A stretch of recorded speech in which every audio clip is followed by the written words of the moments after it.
Bueno, vamos a continuar con nuestra clase de los atributos de Dios.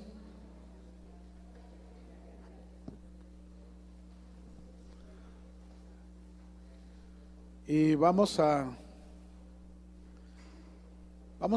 ver un atributo nuevo, que sería el quinto de los que hemos estado viendo. Este es otro atributo de relación, dijimos los atributos de relación de Dios. El último vimos la sabiduría de Dios y ahorita vamos a ver la soberanía de Dios. Un tema polémico, pero que con la palabra vamos a tratar de aprender lo necesario para nuestra vida. Y quiero comenzar con un texto, vaya conmigo, Mateo, capítulo 20, versículo, está largo, pero muy interesante. 20, verso 1 hasta el 16.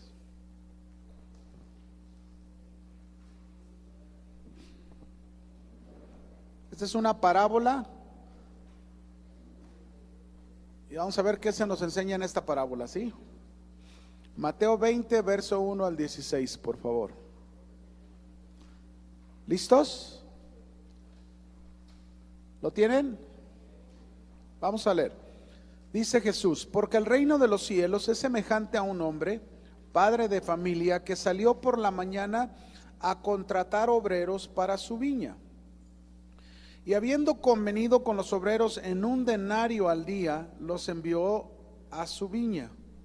Saliendo cerca de la hora tercera del día, vio a otros que estaban en la plaza desocupados y les dijo: id también vosotros a mi viña y os daré lo que sea justo. Y ellos fueron.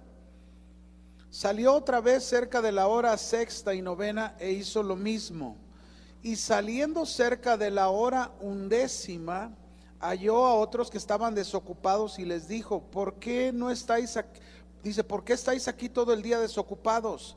Y le dijeron: porque nadie nos ha contratado.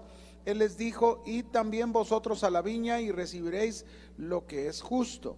Cuando llegó la noche, el señor de la viña dijo a su mayordomo: llama a los obreros y págales el jornal, comenzando desde los postreros hasta los primeros. Al venir los que habían ido cerca de la hora undécima, recibieron cada uno un denario.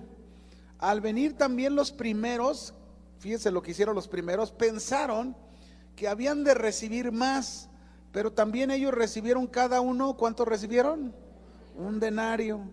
Y al recibirlo, murmuraban contra el padre de familia, diciendo: estos postreros han trabajado una sola hora y los has hecho iguales a nosotros, que hemos soportado la carga y el calor del día. Y él, respondiendo, dijo a uno de ellos. ¿Quién es el que está respondiendo? El padre de familia, el que contrató, ¿no? Le dice: amigo, no te hago agravio, ¿no conviniste conmigo en un denario? Toma lo que es tuyo y vete. Pero si quiero dar a este postrero como a ti, ¿no me es lícito hacer lo que quiero con lo mío? ¿O tienes tú envidia porque yo soy bueno? Así los primeros serán postreros y los postreros primeros, porque muchos son llamados, mas pocos escogidos. Qué interesante parábola, fíjense, me encanta, porque cuando uno la lee desde la perspectiva que quieras verlo, el Señor te da una respuesta en su soberanía. Esta parábola, mis hermanos, nosotros para entenderla debemos considerar el sentido de que Dios es libre y soberano, y su bondad nos mide dice, y con su bondad Dios no nos mide con criterios humanos como nosotros, como lo estaban haciendo los jornaleros, ¿no? Esta parábola también nos muestra cómo Dios en su soberanía puede hacer como Él le plazca y no tiene por qué darnos cuenta de ello. ¿Se fijaron que el padre de familia no se puso a darle explicaciones mayores a los que estaban murmurando? Simplemente le dijo: bueno, no te hago ningún agravio, te pagué lo que llegamos a convenir tú y yo, lo justo, ¿o no?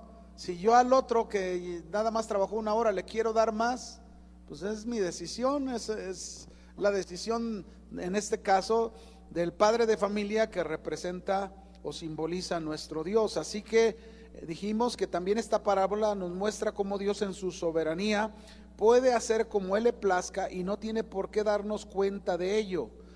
Pero también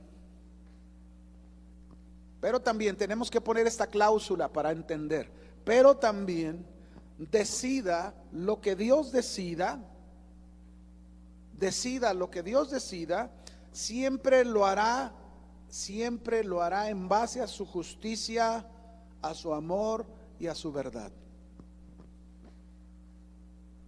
Amén. Porque a simple vista como que a lo mejor dices, caray, a ver, ¿cómo que está esto? No. Tenemos que ver la parábola tal cual como se nos plantea. No hay nada de injusticia. Aquí lo único que hay es bondad de parte de Dios, que también es parte del uso de sus características con su soberanía. Vamos a ver otro ejemplo para considerar más de la soberanía de Dios. Y para mí el mejor es Job. Job capítulo 1 versículo 1. Comenzamos con este verso. Job capítulo 1 versículo 1. Antes de aclarar y definir lo que es la soberanía de Dios, ¿no?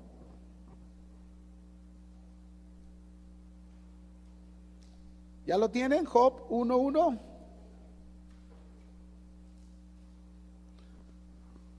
Y mantenga su Biblia ahí en ese capítulo, porque ahorita nos vamos a ir a otros versículos. Leemos el verso 1 y luego nos vamos a brincar al 6. Hubo en la tierra de Uz un varón llamado Job, y era este hombre perfecto. Note las características de este hombre como las describe la Escritura: perfecto, recto, temeroso de Dios y apartado del mal. Una persona así, tú y yo diríamos, debe de vivir bendecida. ¿Sí o no? Y así vivía Job. Estaba bendecido por Dios. La realidad es que era un hombre con muchas riquezas, era un hombre con mucha bendición de Dios. Pero vamos a ver qué pasa con este hombre que era perfecto, recto, temeroso de Dios y apartado del mal. Que a veces pensamos que no hay que vivir nada malo, ¿verdad? Pero vamos a ver qué pasa en Job 1:6. ¿Ya lo tiene el verso 6? Un día vinieron a presentarse delante de Jehová los hijos de Dios, aquí se refiere a los ángeles, entre los cuales vino también, ¿quién vino entre ellos? ¿Quién? ¿Quién le dio permiso a Satanás de acercarse? ¿Quién? Dios, en su soberanía se lo permitió. Y dijo Jehová a Satanás: ¿de dónde vienes? Y respondiendo Satanás a Jehová dijo: de rodear la tierra y andar por ella. Este es el trabajo del diablo, mis hermanos. ¿Qué hace el diablo? Rodea la tierra y anda en ella. Nos conoce. Mire, el diablo no es omnipresente, pero nos conoce perfectamente bien de qué cojeamos. Sabe nuestras debilidades porque tantos años en la tierra, ¿verdad? Pero ahí estaba, le respondió a Dios. Y Jehová dijo a Satanás, fíjense, Dios presumiéndole a su siervo. Jehová dijo a Satanás: vienes de la tierra, ¿no has considerado a mi siervo Job, que no hay otro como él en la tierra, que es un varón perfecto, recto, temeroso de Dios y apartado del mal? ¿A cuánto les gustaría que Dios los presuma así? Dios estaba presumiendo a Job: no hay otro como él en la tierra. Y entonces Satanás dijo a Jehová: ¿acaso teme Job a Dios de balde? ¿No le ha cercado alrededor de él y a su casa y a todo lo que tiene? ¿Qué quiere decir que no le ha cercado? Pues lo tenía cuidado, protegido. ¿Cuántos saben que Dios es nuestra protección? Que Dios tiene cuidado de nosotros. Eso es lo que está diciéndole Satanás. Así es realmente. Dios nos guarda, Dios nos protege. Y luego le dice: al trabajo de sus manos has dado. ¿Qué le había dado Dios? bendición, y por tanto sus bienes han aumentado sobre la tierra. Claro, es una bendición estar en esta posición, ¿o no, hermanos? Es una bendición cuando todo sale bien, cuando cada año en tu vida has ido aumentando en bendición, con tus hijos, con tu casa, con lo que tienes, con el negocio, porque aquí sus negocios prosperaron, en trabajadores, en todo había prosperado Job, y Satanás le está diciendo a Dios: mira, pues cómo lo tiene, pues cómo no te va a bendecir. Ahora, mi pregunta es esta: ¿Dios lo sabía o no lo sabía? A ver, ¿sí o no? Dígalo fuerte, con convicción. ¿Dios sabe tu vida? Igual, sí lo sabe, perfectamente bien. Dios no, el diablo es el que no lo sabe todo, pero Dios sí. Y entonces el diablo le dice: pero extiende ahora tu mano y toca todo lo que tiene, y verás si no blasfema contra ti en tu misma presencia. Dijo Jehová a Satanás, dice la soberanía de Dios: he aquí, todo lo que tiene está en tu mano, solamente no pongas tu mano sobre él. Y salió Satanás de delante de Jehová. ¿Qué cree que hizo Satanás? No, con ese permiso, pero volando. ¿Cuántos entienden este pasaje? A veces cuesta trabajo. Oye, Señor, ¿por qué tienes que hacer eso? Lo que hizo Dios, mis hermanos, y permitió a Satanás para tocar todos los bienes y pertenencias de Job, todo con un propósito. Nunca es sin propósito. Todo con un propósito. Y aquí, mis hermanos, el propósito era mostrarle a Satanás cómo este hombre, a pesar de todo, sería un hombre fiel a Dios. Porque Dios lo sabe todo. ¿Dios qué? ¿Dios sabía cómo iba a responder Job? ¿Sí o no? ¿Dios conocía el corazón de Job? Por eso lo presumió, mis hermanos. A veces Dios nos presume con el diablo y nosotros no lo entendemos. Pero ahí está el ejemplo en la Biblia. Y a veces lo que está pasando es porque el diablo está haciendo de las suyas y están pasando cosas en tu vida y tú no lo entiendes, pero ahí está la soberanía de Dios. Ahí está el dominio de Dios, el gobierno de Dios sobre tu vida, que no va a permitir que pasen cosas sino de lo que Él se ha propuesto hacer en tu vida. Porque así es. Dios tenía un propósito, y el propósito en este caso era mostrarle al diablo que en la tierra hay hombres fieles a Dios, que les ha bendecido, y que aunque en medio de la bendición su corazón no está en la bendición, su corazón está en Dios, y aunque llegaran a perder cosas, siempre serán fieles a Dios. En todo esto nosotros podemos ver la soberanía de Dios basada en su justicia, en su amor y en su verdad, como lo dijimos hace un momento. ¿Dios puede hacer esto? Me pregunto. ¿Dios puede hacer esto con nosotros? ¿Sí o no? Aunque estemos bien santos, aunque estemos bien bendecidos, aunque todo esté súper bien, ¿Dios puede hacer esto? Pues ahí está un ejemplo que lo hizo. ¿Es injusto si lo hace? No. No, porque le voy a decir algo, porque en todo Dios tiene cuidado de nosotros y cumple sus propósitos. Amén. Tiene cuidado de nosotros.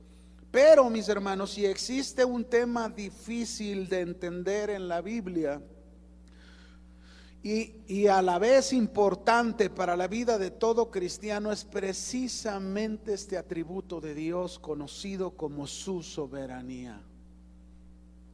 Hay quienes lo interpretan incluso mal, la soberanía de Dios. Vamos a ver algunas definiciones en palabras en la Escritura y luego vamos a dar una definición. Vaya conmigo a Job 31:28, por favor.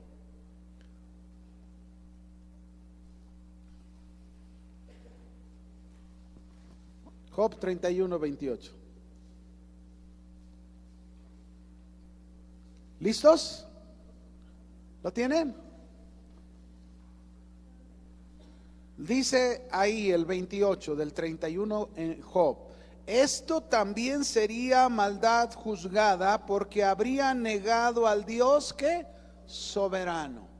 La palabra aquí soberano del hebreo Rosh, es decir, se lo voy a deletrear si quiere escribirlo, R-O-S-H.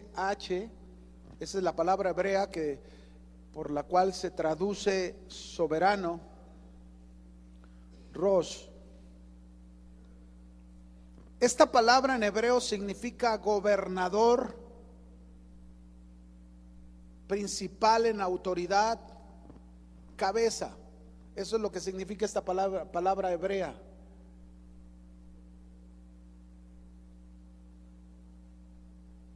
En otras palabras, Job está reconociendo aquí en este versículo la soberanía de Dios, está reconociendo que Dios es el gobernador de toda su creación, es la autoridad principal de toda la creación, es la cabeza de toda la creación. En el sentido, Job lo reconoce en el sentido de que él puede decidir lo que él quiera. Otro texto, Hechos, vamos al Nuevo Testamento ahora. Hechos capítulo 4, verso 24. Por favor. Hechos 4, 24. Vamos a ver cómo palabras similares que nos expresan lo que es la soberanía de Dios. Hechos 4, 24. ¿Lo tienen? Dice: y ellos, es decir, la iglesia de un inicio, la primitiva reunida en un lugar, dice, y ellos habiéndolo oído, es decir, el testimonio de aquellos que estuvieron en la prisión y luego fueron sacados por el Señor, habiéndolo oído, dice, alzaron unánimes la voz a Dios y dijeron, van a orar y empiezan a orar. ¿Y cómo se dirigen a Dios en primer lugar? Soberano Señor, tú eres el Dios que hiciste el cielo y la tierra, el mar y todo lo que hay en ellos. Mire, me encanta cuando encuentro este tipo de oraciones. ¿Por qué? Porque tú puedes darte cuenta en su primera instancia el reconocimiento de quién es Dios.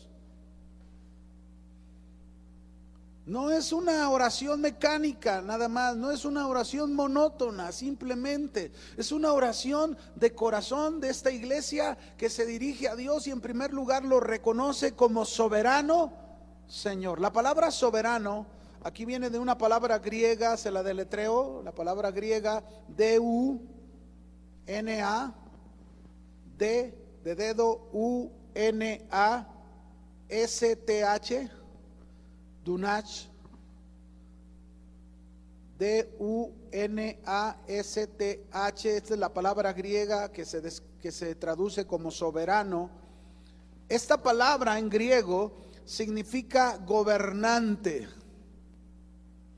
autoridad suprema y poderoso.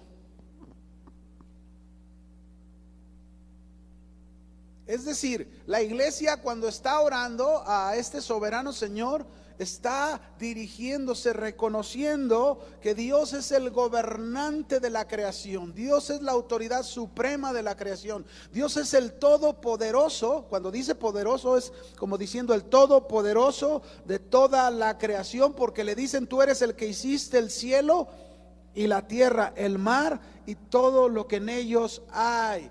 Imagínense de qué manera se dirigen para pedirle algo a Dios.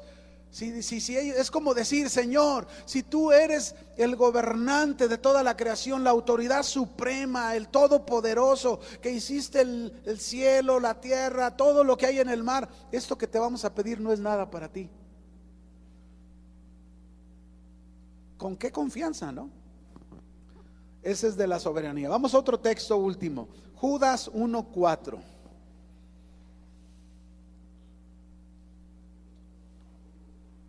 Judas capítulo 1, pues nada más tiene un capítulo, el versículo 14. Judas está antes de Apocalipsis, para que ahí lo busque. Antes de Apocalipsis.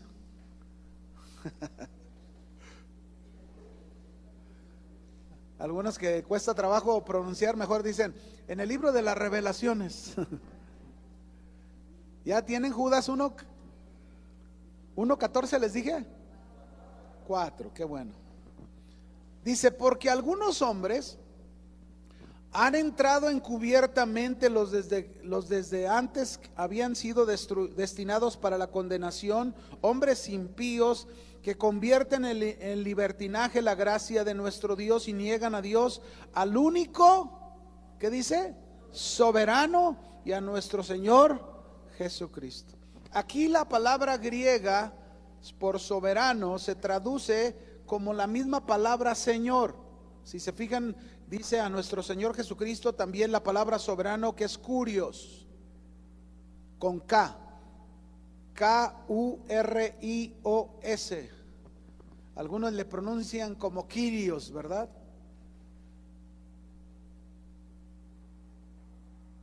Pero se deletrea Kurios, con K, Kurios, ¿ya? Que significa supremo en autoridad, amo y Señor. Y no es Señor como cuando le decimos al vecino, ¿verdad? Señor don Alejandro, Señor don Lalo, Señor don Jaime. No. Esta es una palabra superior. Señor se está refiriendo con ese grande, se está refiriendo una autoridad que está por encima de toda autoridad. Todos estos versículos, los 3 que leímos, y hay muchos más, hablan de la soberanía de Dios. ¿Qué es la soberanía de Dios? Definamos. ¿Qué es la soberanía de Dios? ¿Listos? Es el gobierno,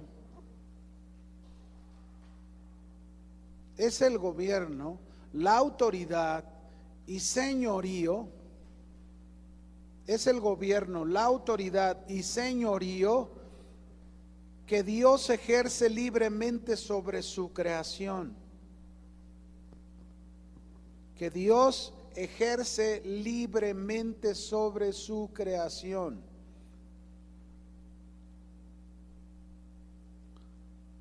Y seguimos hablando de esta misma definición. Dios no está sujeto a nadie por ser autoridad suprema. Dios no está sujeto ¿a quién? A nadie, por ser autoridad suprema.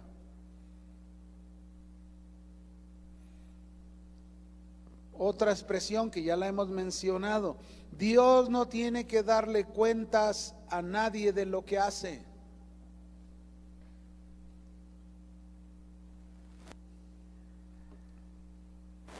Lógico, mis hermanos, en este punto, lógico que lo entendemos en cada cosa que estamos definiendo. Sabemos que tú y yo tenemos un Dios, un único Dios en 3 personas diferentes. Así que no podemos decir que aquí hablando de una sujeción, ellos mismos son 3 personas distintas unidos como un Dios que, claro, nos enseñan cosas muy interesantes, pero hablamos de que ellos 3 son soberanos como Dios que son, ¿no? Vamos a Isaías 40, versículos 12 al 14. Isaías 40. Para comprobar la definición que dimos, que es el gobierno, la autoridad y señorío que Él ejerce libremente sobre su creación. Isaías 40, verso 12 al 14. Dios envió al profeta Isaías a profetizar a su pueblo y da estas palabras. ¿Listos? Vea la autoridad y gobierno de Dios. ¿Quién midió las aguas con el hueco de su mano y los cielos con su palmo, y con 3 dedos juntó el polvo de la tierra? Cuando dice polvo de la tierra, pues puedes imaginarte todo lo que hay en la tierra. ¿Alguna vez te has fijado cuando vas arriba de un avión y el avión va bajando, verdad? Suben, que no, que vamos a subir hasta 36,000 pies. Ya suben, pues desde arriba no alcanzas a ver muchas cosas por la ventana. Pero luego cuando empiezan a bajar, que ya va a aterrizar, hemos descendido a 10,000 pies, avisan. Sí, han notado los que han volado en avión.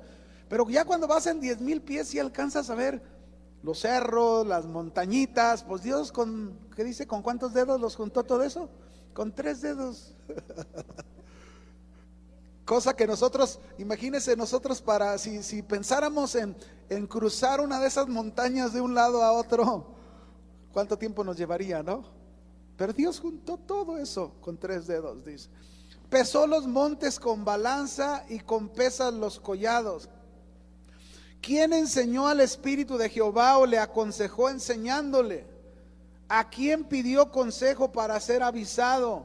¿Quién le enseñó el camino del juicio, o le enseñó la ciencia, o le mostró la senda de la prudencia? Miren, estos versículos nos hablan de su libre señorío, como no tiene que dar cuenta de lo que hace, pues toda la sabiduría y todo el conocimiento y todo el poder son de Dios, de nadie más.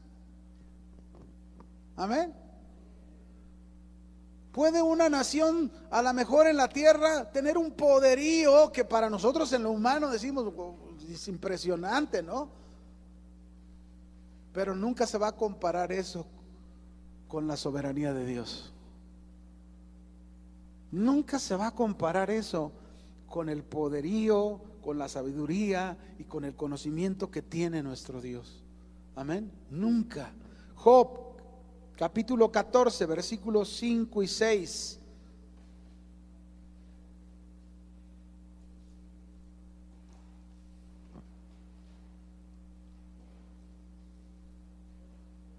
Este es nuestro Dios soberano.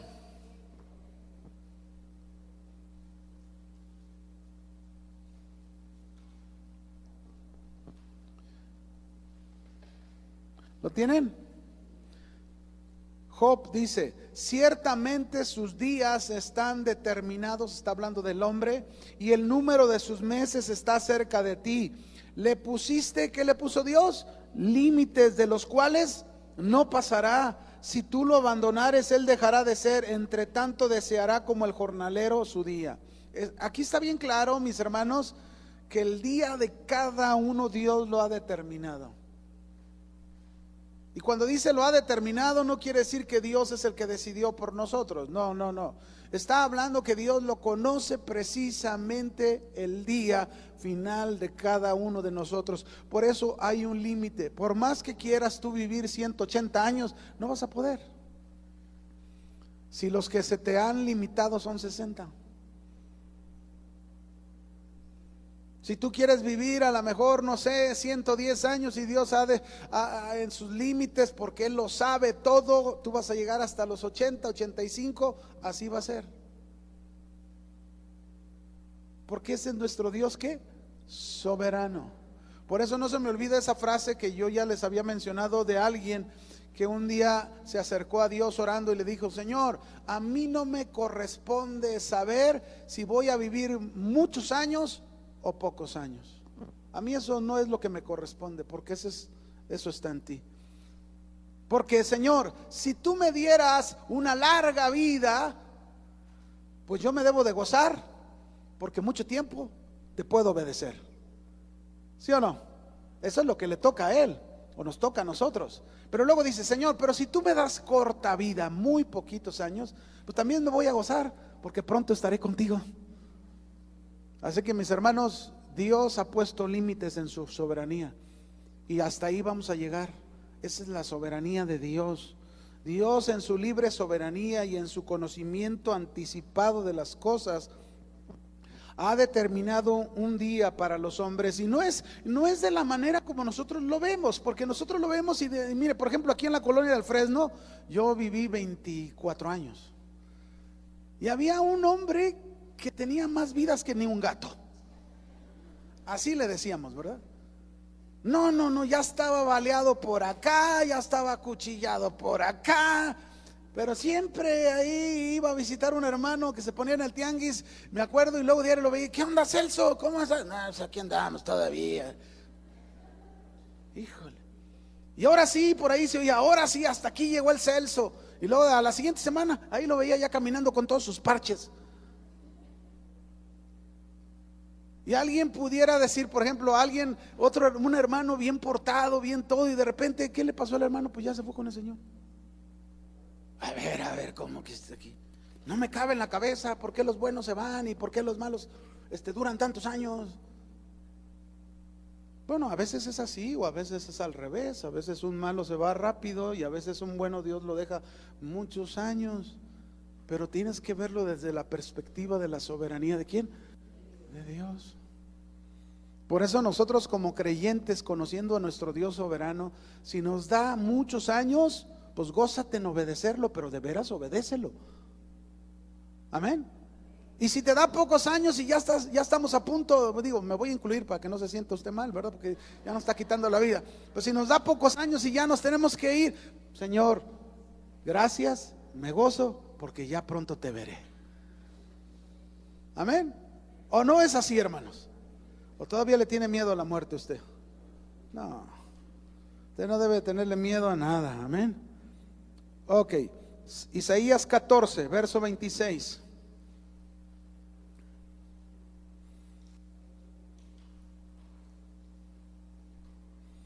Está tremenda esta palabra de Dios aquí, mire, la soberanía de Dios. Isaías 14, 26 al 27. Porque hay muchísimos hombres que se jactan de algo como esto que vamos a oír de Dios. ¿Ya lo tienen? Dice, este es el consejo que está acordado sobre toda la tierra. Esta es la mano extendida sobre todas las naciones, la mano de Dios, porque Jehová de los ejércitos lo ha determinado. ¿Y quién lo impedirá? Y su mano extendida, ¿quién la hará retroceder? ¿Habrá alguien que pueda impedir la mano de Dios cuando Él lo ha determinado? Si Dios ha determinado que tú y yo pasemos por ciertas circunstancias, ¿podremos impedirlo? ¿Podremos detener la mano y decir, Señor Dios, esto no, quítalo? Por eso dicen que una vez había un joven cristiano orando a Dios y estaba pasando el pobre como esos hermanos que dicen, cuando no me llueve, me llovizna. Sí, saben lo que quiere decir ese dicho, ¿verdad? Una tras otra. Y entonces el joven va con Dios y le dice, Señor, quítame todo esto, Señor, dame lo mejor de ti, por favor, quítame todo, dame lo mejor de ti. Y el Señor le respondió y le dijo, oye, lo que estás viviendo es lo mejor que yo tengo para ti. Entonces ya nomás el joven le hizo gluck. Está bien. Así es, hermanos. Lo que Dios permite en nuestras vidas, fíjense bien, lo que Dios permite en nuestras vidas, mientras no sea que estemos metidos en algo por causa de nuestras malas decisiones y nuestros pecados, téngalo por seguro que eso es lo mejor que Dios tiene para nosotros. Porque Dios va a sacar algo bueno detrás de eso. En este momento, cuando se mencionó esto de Isaías 14, 26 al 27, Asiria, la nación de Asiria, mis hermanos, tenía todo su poderío sobre Israel, la tenía cautivada, pero Dios determinó en su soberanía romper ese yugo de los asirios. ¿Y quién lo iba a impedir? Así hay muchos en las naciones. Los presidentes, los gobernantes hacen y deshacen y creen que ellos tienen el poderío. Mis hermanos, están equivocados, porque detrás aún de sus pésimas decisiones está la mano extendida de Dios, poderosa, mis hermanos, que no debemos de dudar. ¿Quién puede decirle a Dios, te equivocaste? ¿Quién puede decirle a Dios, no podrás conmigo? ¿Alguien puede decirle eso a Dios? No vas a poder conmigo. ¿Usted cree que alguien puede? Si hay quien lo diga. Vamos a un texto que tiene que ver con lo que leímos de Isaías hace un momento. Vamos a leerlo. Segunda de Reyes, capítulo 19, verso 10. También está largo, pero está interesante para entender de la soberanía de Dios. Ya oyó hace un momento quién podrá impedir la mano extendida de Dios. Ahora, Segunda de Reyes 19, verso 10 en adelante. Ese es el rey de Asiria. Vamos a oír qué dice el rey de Asiria. ¿Lo tiene? ¿Lo tienen? Así dirás a Ezequías, rey de Judá, le dice Dios al profeta aquí para que vaya y hable. Así diréis a Ezequiel, rey de Judá. Perdón, no, estoy equivocado. Aquí más bien es el rey de Asiria, Senaquerib era el rey de Asiria, mandó un mensajero decirle al rey de Judá, al rey Ezequías, y le dice: no te engañe tu Dios en quien tú confías, para decir: Jerusalén no será entregada en manos del rey de Asiria.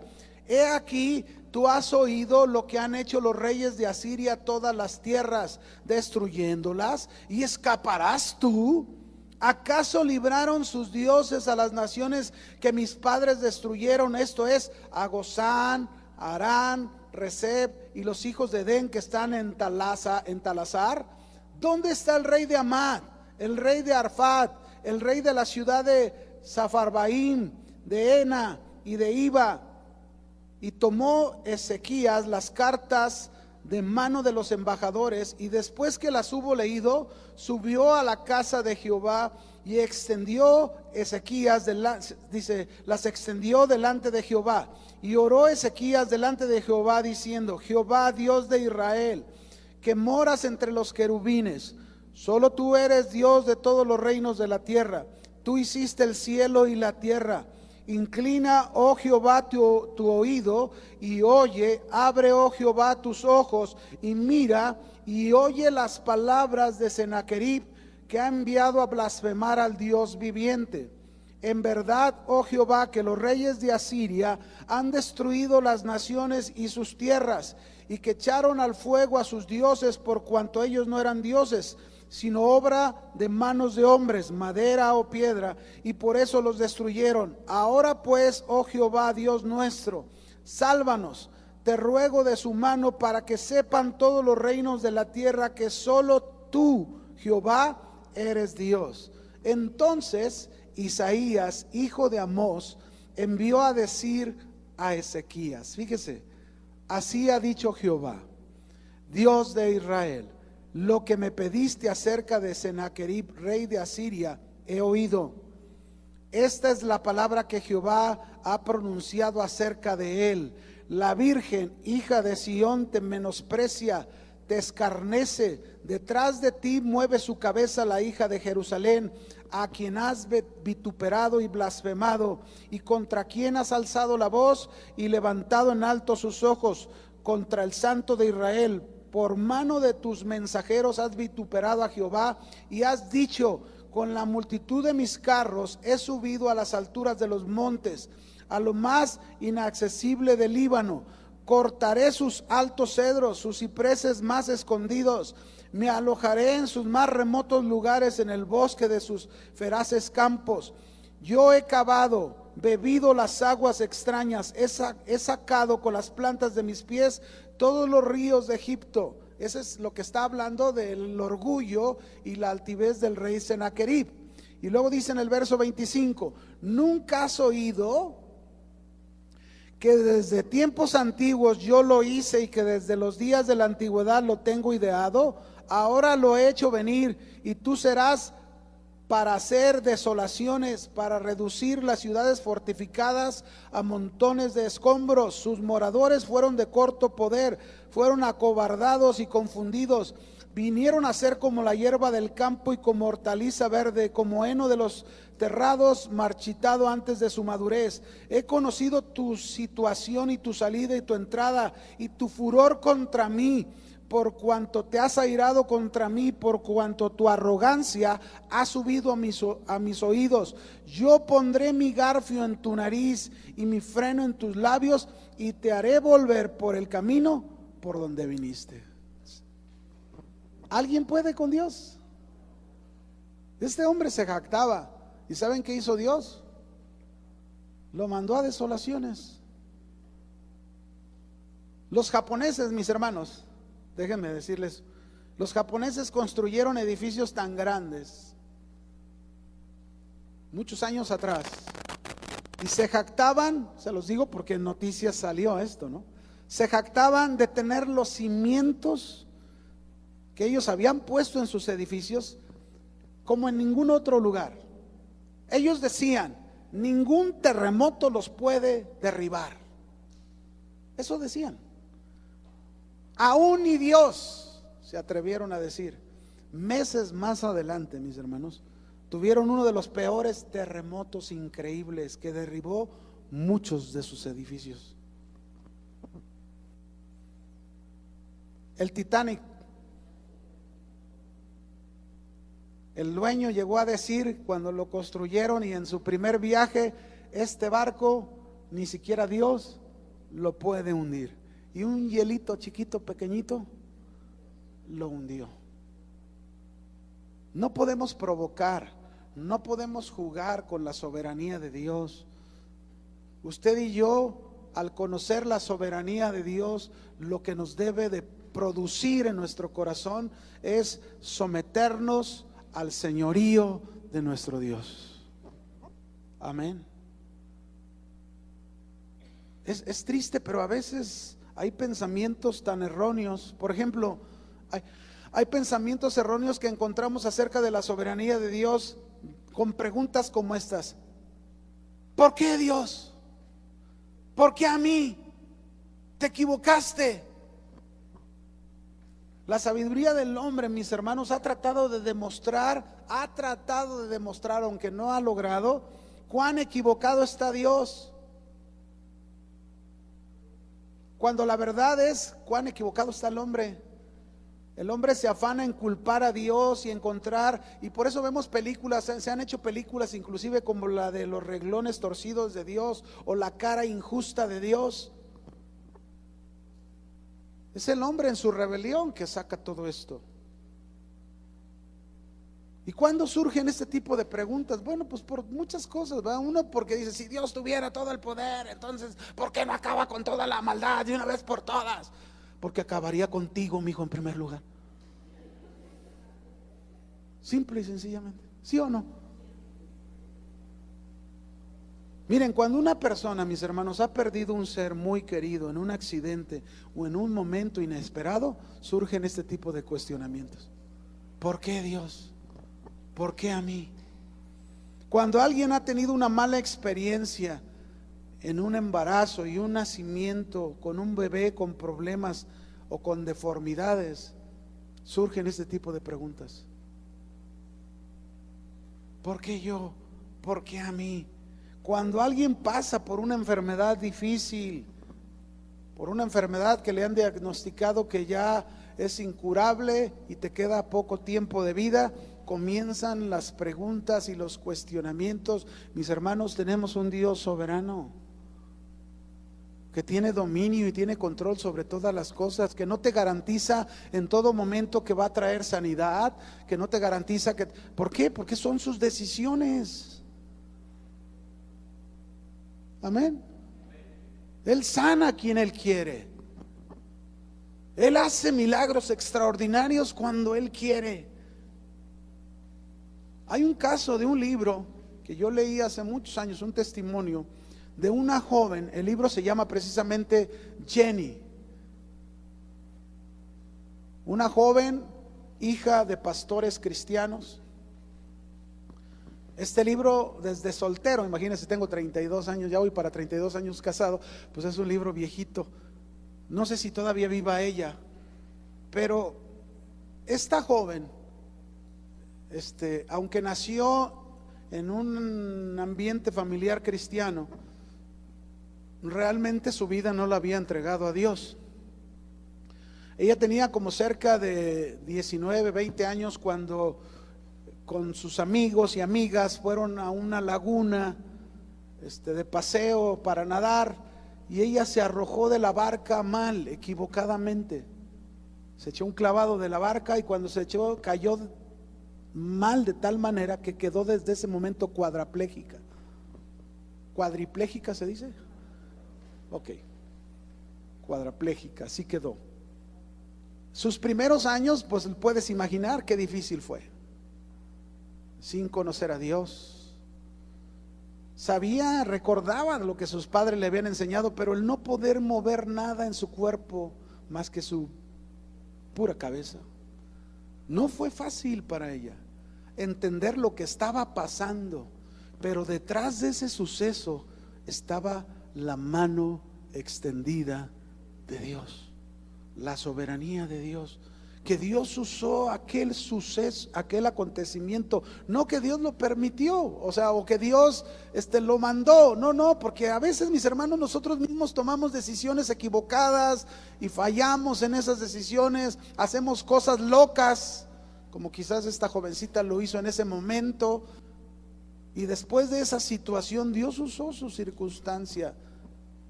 Vinieron gente de la iglesia, hasta que llegó el momento que en medio de su situación entregó su corazón a Dios. Dios no la sanó. Toda su vida quedó en ese estado. Pero ¿saben qué aprendió ella? A ser una mujer de intercesión. ¿Verdad que no era fácil? No era fácil. Pero ahí entendió la soberanía de Dios. Ahí conoció a su Dios. Pero cuando pasan cosas así siempre están las preguntas. ¿Por qué Dios permite que mueran tantas personas inocentes en las guerras? ¿Será Dios? Si tú ves un documental, por ejemplo, en los países, ahorita los países de por allá, de Siria, de todas estas regiones, y niños que dejan caer bombas, mueren despedazados. Pero no es Dios, mis hermanos. Esa es la maldad del hombre. Dios sí usa las circunstancias, Dios sí puede usar y usa la maldad del hombre para cumplir propósitos. Amén. Y bueno, yo quisiera seguirle, pero el reloj se ha terminado. Cuídense y no se les olvide que tenemos un Dios soberano. Amén. Dios les bendiga.